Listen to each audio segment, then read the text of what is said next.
just now in the meditation, I seem to be interested in, I see this thing of constantly as like a gravitational pull towards certain thoughts, images of myself, of my body, of my face. Sometimes they're not even my face, like there's some, it's ridiculous, like there's someone else's face, but they seem to fall in that same bag of, and I understand, of identification or whatever you want to call it. I understand the theory, and I know you could tell me more about how it starts and everything, but I don't understand it. And there is like an interest of one, I think, of wanting to like really understand the actual mechanics of it, because it feels like something, it's pretty constant in the day to day, and it feels like something that limits my fluidity. It's almost as if I was moving about through life carrying a cart or filled with shit that, or something, I don't know, a few bags or something. Um, so yeah, I don't know what the question is, because I um I just expressing this. I guess I noticed this kind of curiosity and realizing, and I don't really understand it, no? This mechanism of what's really going on. And the mechanism you're referring to is that identification itself or the images of self? No, more the yeah, the identification, like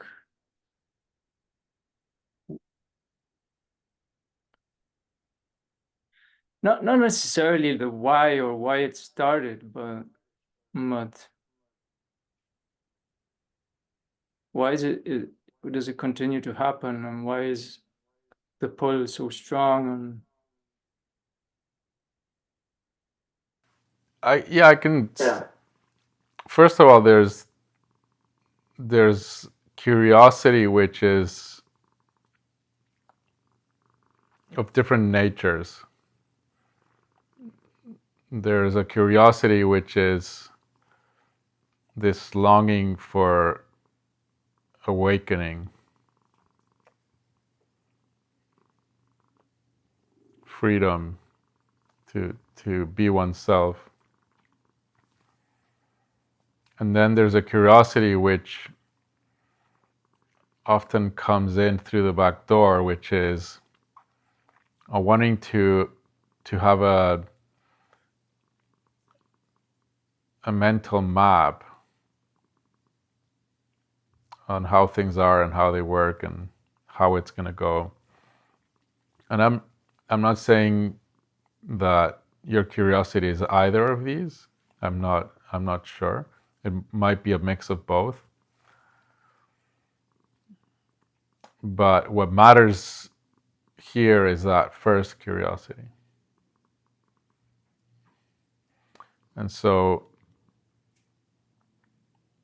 there's a level where understanding that mechanism isn't that important.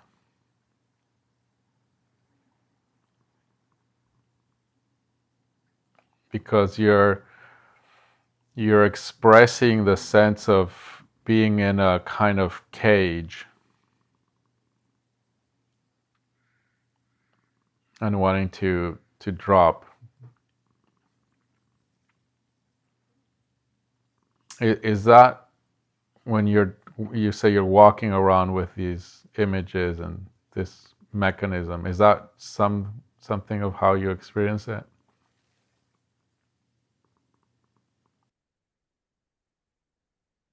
Well, more or less. I don't know if I experience it like that every day. It was more like an intuition of kind of, I don't know how to say it in words. Like I could be more fluid, and that kind of um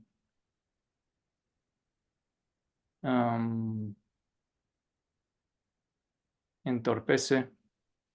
What's the Yeah. word? What's the word? Um, I think it's more.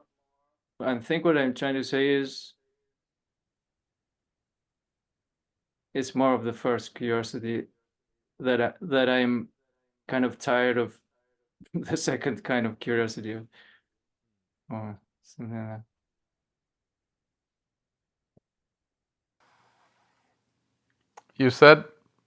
you said like you're carrying a cart full of shit, and I think the key might be there,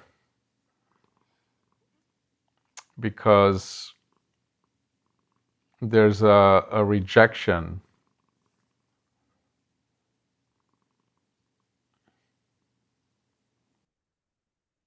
I didn't mean shit as like bad stuff, like just unnecessary stuff. Like, Well, but unnecessary, right? Unnecessary. How do you know it's unnecessary?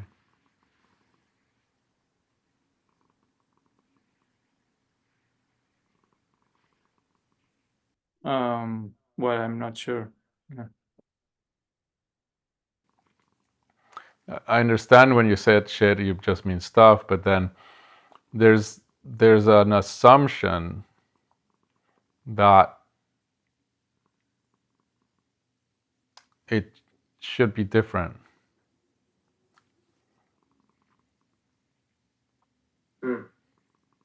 and that it's blocking and entorpece. What's the word? I don't know how to say it in English. It makes it clumsy. It's making you clumsy.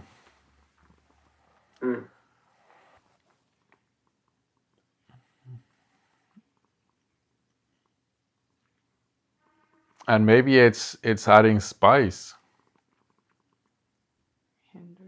Hindered. Yeah. Mm. Like in the sense that I choose it for that reason. Well, I can't say why you choose it, but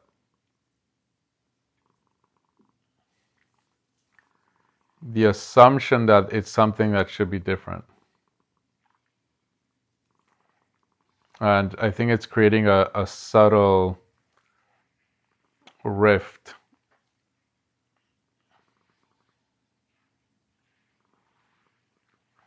Because you're describing knowing these images, knowing this process, your experience of it. And what's the problem with it? The problem is you feel that it's, if it wasn't there, you would flow more. Yeah. And so you need to, there's a strategy, I need to understand it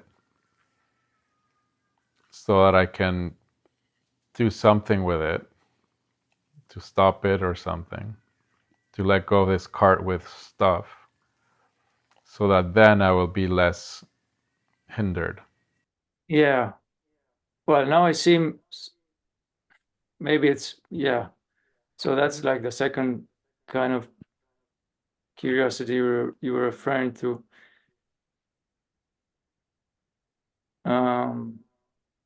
So maybe there's both, but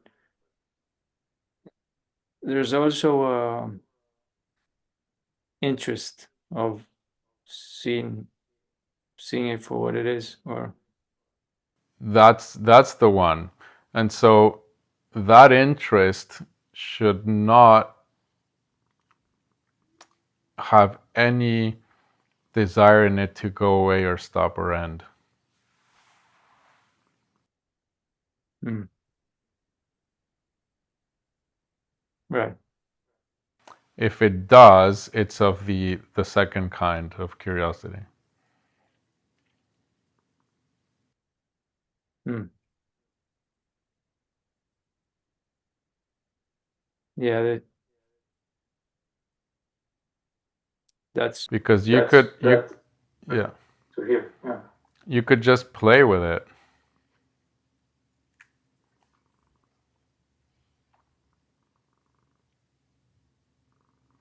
It's a part of what is happening. The I'm just going at the notion that something would be freer if that changed.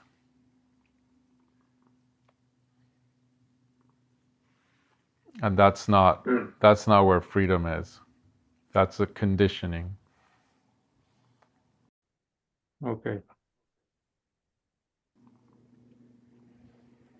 But you're intuitively sensing and knowing a freedom. But it's not by something going away, something that is stopping. And it's strange because I can also describe it the opposite way, that something does stop.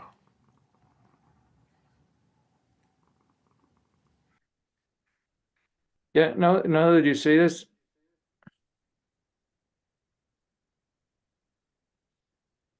sometimes I feel like this contradiction because I feel sometimes I feel the direct experience of beingness or the obviousness of that, and at the same time the contradiction that this limitation is there.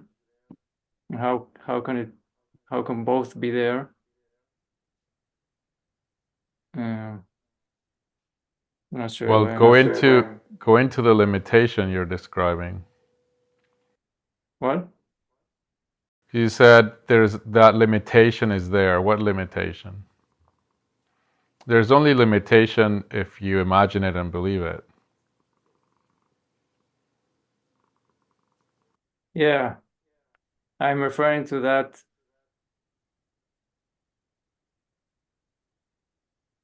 identification.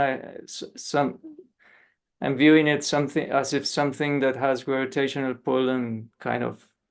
Yeah, you're the victim of this identification mechanism, Hmm. but you're not.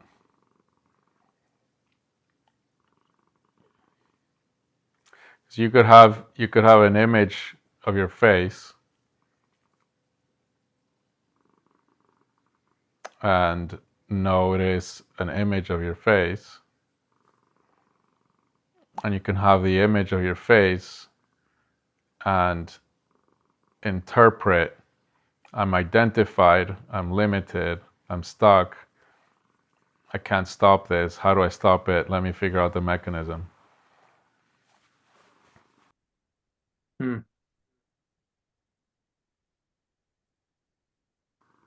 The image of a face is just the image of a face. It's mysterious, it's beautiful.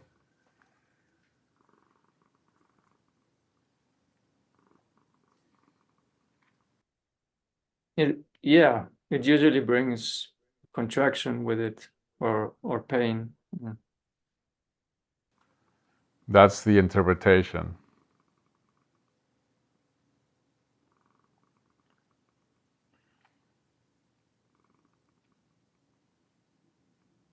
There's an interpretation, a judgment, a decision of on what it is that creates an illusion of contraction, which then creates a sensation of pain or an emotion.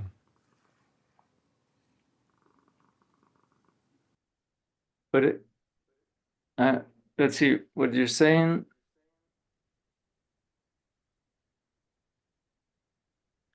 So aren't you saying that? No, I'm not sure I understand what you're saying. Because in my mind, it's like, if I believe, yeah, the image is harmless, but if I believe I'm that for a while, that generates contraction and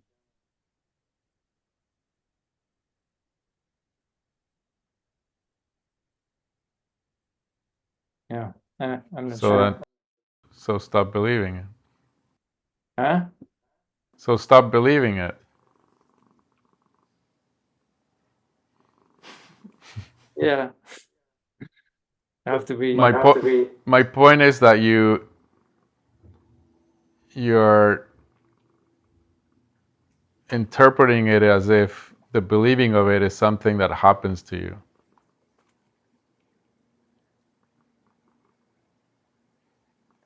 Mhm. And I'm saying where you're at, what you're going through, that's a choice.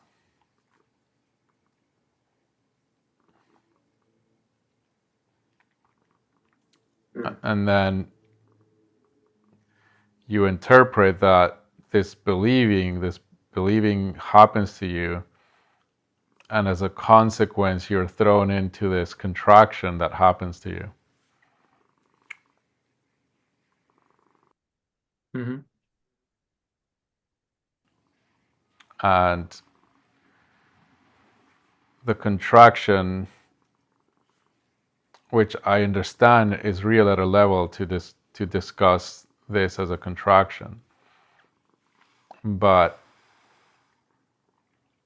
where you're at, that contraction is an interpretation.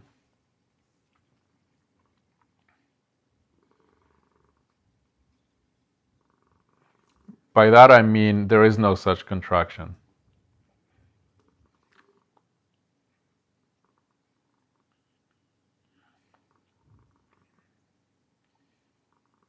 It's the same as seeing an image of your face or somebody else's is just an image of your face. It's not identification.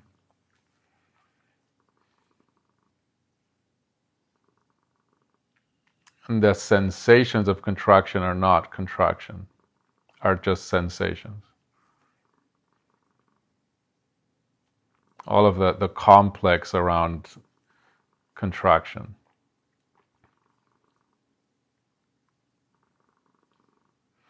And so by noticing what it's made of, you can, in a sense, see through it, that it's transparent. By seeing what it's made of, you said? Yeah. So that curiosity you have is to know it more intimately. The part of the curiosity that's the deepest, it's to know if you're wanting it to stop and go away, there's no way you can be intimate with it. It's like wanting your friend to come home so that you can be intimate with it, but you're wanting him to leave the minute he arrives, then you're never going to be able to know him well. Hmm.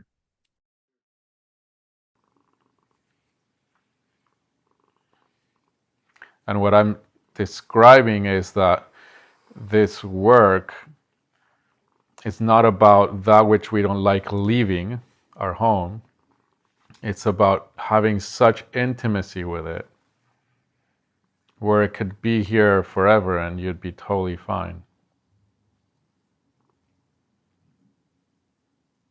Hmm. Because then you start to realize it's not an enemy, it's not a threat. Fear, pain, contraction,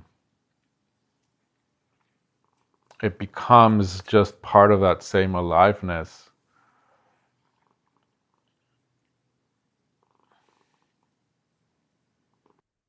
Yeah. Yeah, it really resonates what you say. The contraction is an interpretation.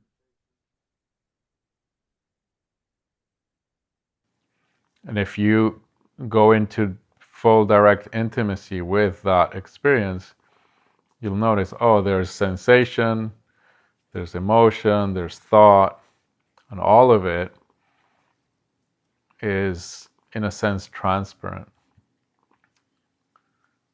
It's not an object.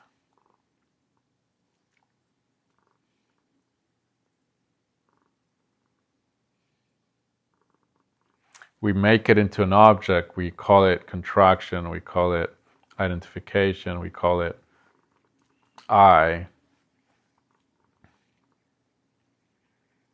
and it becomes a thing that then we wrestle with.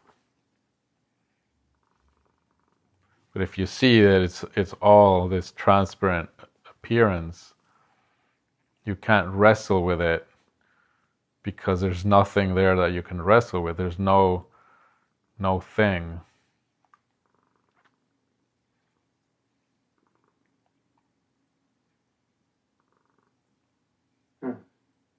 It's like you're underwater fighting with water.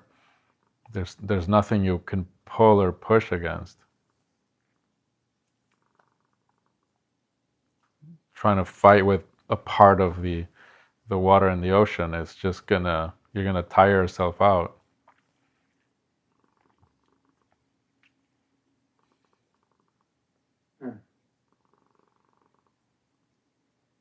But it appears like they're things. There appears like, that's why the metaphor of the waves as the surface. It appears that there's a thing that's a wave, but it's just more ocean. And then we try to manipulate those waves, try to get them to go where we want or to be the shape we want. And then when you realize it's just all ocean, there's no thing there, you can't push it, you can't pull it, then you can start surfing.